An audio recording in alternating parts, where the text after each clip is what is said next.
When I tell people what I do for a job, most people ask me, what happened? Why did you end up spending your time as the CEO of Hello Sunday Morning helping people drink less? And most people expect some traumatic event to have happened, and they're waiting for that story for me to tell them this terrible thing that happened in my early 20s that led me on this path. And the truth is, it's something much simpler. I was working as a nightclub promoter, and when in my early 20s, and my job was to sell as much booze as I possibly could to as many people. And through the day I was working in an advertising agency, and one day a different kind of brief came across my desk. It was in 2008, and it was around the time that there was this binge drinking epidemic with young people. And the federal government wanted to do something about it. And my boss, probably in jest because I was the biggest drinker in the agency, was like, what would you do with this? How would you go about doing a campaign to help young people around their binge drinking? And it really stumped me.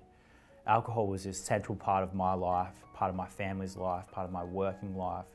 It was this huge element that I couldn't imagine what life would be like without it.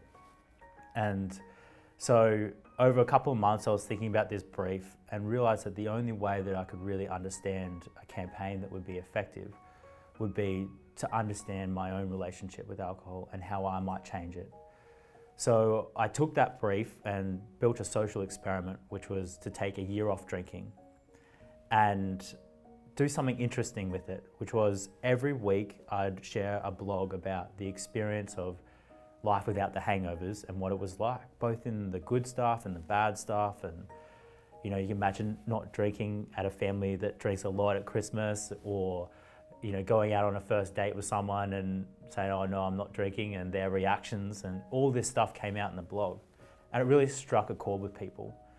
They were like, this is really interesting. It's honest, reflective, and actually is about a problem that affects so many people's lives, so many families and so many communities. And it was about halfway through that year that I was like, this is what I want to do with my life. This is what I want to do with my career.